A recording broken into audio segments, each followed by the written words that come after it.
নমস্কার বন্ধুরা, বেশ কিছুদিন আগে প্রায় 1 মাস আগে আমাদের পাশের গ্রামের একজন ছেলে, নাম হচ্ছে সন্দীপ রানা। আমাদের সম্পর্কে দাদা হয়, খুব পরিচিত একজন দাদা, ঠিক আছে।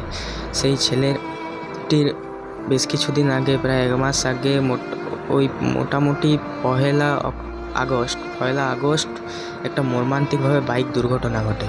সেই দুর্ঘটনায় 3 জন ছিল। সেই 3 জনের মধ্যে একজনকে বাঁচানো সম্ভব হয়ে ওঠেনি, আর একজন এখনও সুস্থ হয়ে বাড়িতে গেছে।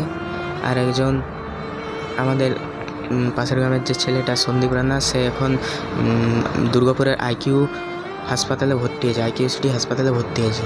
তাহলে আমরা যদি সবাই মিলে দাদাটির জন্য সাহায্যের হাত বাড়িয়ে দিই, সবাইয়ের কাছে আমার একটাই অনুরোধ যে এই দাদাটার জন্যে একটু সাহায্যের হাত বাড়িয়ে দাও। সবাই আমার কাছে একটাই অনুরোধ, যারা যারা আমার এই ভিডিওটা এখন দেখছো তারা একটু বেশি করে শেয়ার করে দাও। যে যেমন পারো, মানে 10 টাকা, 20 টাকা, 50 টাকা, 100 টাকা কি 5,000 টাকা কি 10,000 টাকা, যেমন পারো তেমন দাও। দাদাটা যদি তোমরা সাহায্যের হাত বাড়িয়ে দাও, তাহলে আমরা আমাদের একজন দাদাকে ফিরে পাবো, আবার তাদের বাড়ির একজন ছেলেকেও তারা ফিরে পাবে, আর তার মাও তার ছেলেকে তার কাছে ফিরে পাবে।